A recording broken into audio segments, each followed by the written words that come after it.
ஒரு செங்கோட்டையன் தமிழக வெற்றிக் கழகத்தில் இணைந்த பின்பு முதலாவதாக அண்ணா நினைவிடமும் அவங்க முன்னாள் மறைந்த முதலமைச்சர் ஜெயலலிதாவுடைய நினைவிடத்துக்கும் போயிட்டு மரியாதை செலுத்தினாங்க. தாவேகாவுடைய மூத்த நிர்வாகிகளும் அதில் இருக்கக்கூடிய முக்கிய தலைவர்களும் அவருடன் சென்று மரியாதை செலுத்தியிருக்காங்க. இந்த விஷயத்த எப்படி நான் பாக்குறது? இல்ல, அதிமுகவும் திமுகவும் ஒரே பாதையில் செல்கிறது என்று குற்றம் சாட்டிவிட்டு அண்ணா திராவிட முன்னேற்றக் கழகத்தை தோற்றுவித்த ஈடு இணையற்ற தலைவர், மனிதநேய பண்பாளர், புரட்சியாளர் எம்ஜிஆர், அதில் இரண்டாவது கட்டமாக 50 ஆண்டு கால அரசியலுக்கு வித்திட்ட புரட்சி தலைவி அம்மா அவர்களுடைய நினைவிடங்களுக்கு சென்று மரியாதை செலுத்துவது என்பது செங்கோட்டையினுடைய ஒரு தவறான புரிதல். அவங்களுடைய இயக்கத்தை அண்ணா திராவிட முன்னேற்ற கழகத்தை பறி சொல்லிவிட்டு அந்த இயக்கத்தை குற்றம் சாட்டிவிட்டு அண்ணா திராவிட முன்னேற்ற கழகத்தை விட்டு வெளியேறிய திரு செங்கோட்டையன் அவர்கள் அண்ணா திராவிட முன்னேற்ற கழகத்தின் தலைவர்களை கொண்டு போய் நினைவிடங்களில் மரியாதை செலுத்துவது என்பது இரட்டை வேடம். இது கபட நாடகத்தை தான், திரு செங்கோட்டையனுடைய கபட நாடகத்தை தான் காட்டுகிறது. கோபிச்செட்டிப்பாளையத்தில் இருக்கக்கூடிய அவங்க அலுவலகத்துக்கு முன்னாடி உள்ள ஃபிளெக்ஸ்லயும் எம்ஜிஆர் ஜெயலலிதா புகைப்படத்துடன் விஜய் புகைப்படத்தை வச்சுதான் ஒரு ஃபிளெக்ஸ் வச்சிருக்கிறாங்க. இதெல்லாம் பார்க்கும்போது அதிமுகவை நோக்கி நகர்கின்றதா தாவேகா? இப்படியான ஒரு பாயிண்ட் ஆஃப் வியூல தான் பலரும் பேசுறாங்க. இந்த விஷயத்த எப்படி பாக்குறது?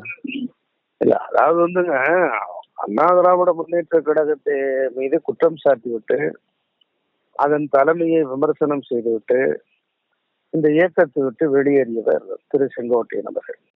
அதன் பின்னால் தாவேகாவில் இணைந்து கொண்டார். அங்கு சென்றதற்கு பிறகு, தாவேகாவுக்கு சென்றதற்கு பிறகு புரட்சி தலைவர் எம்ஜிஆரையும் புரட்சி தலைவி அம்மாவுடைய திருவுருவ படங்களை தன்னுடைய அலுவலகத்தில் மாற்றியிருப்பது என்பது அவருடைய புரிதல் இல்லாத அரசியல், இரட்டை வேட அரசியல். இது மக்கள் ஏற்றுக்கொள்ள மாட்டார்கள். இதுவரைக்கும் யாருமே தூய்மையான அரசியலை கொடுக்கல. ஜெயலலிதா எம்ஜிஆருக்கு பின்பு இதுவரைக்கும் யாருமே தூய்மையான அரசியலை கொடுக்கல. இப்ப தூய்மையான அரசியலை நோக்கி தான் நான் இங்க வந்திருக்கேன். நிச்சயமா எம்ஜிஆர் வழியில் தான் விஜய் இருக்கிறாரு. ஏன்னா எம்ஜிஆரிடமும் இந்த கேள்வி கேட்டாங்க. சினிமா மாதிரி வெறும் 100 நாள் தான் இந்த படம் ஓடுமா, இந்த அரசியல் வாழ்க்கையெல்லாம் ஓடுமான்னு கேட்டாங்க. ஆனா இறுதி காலம் வரை எம்ஜிஆருக்கு பக்கத்துல யாருமே நெருங்க முடியல.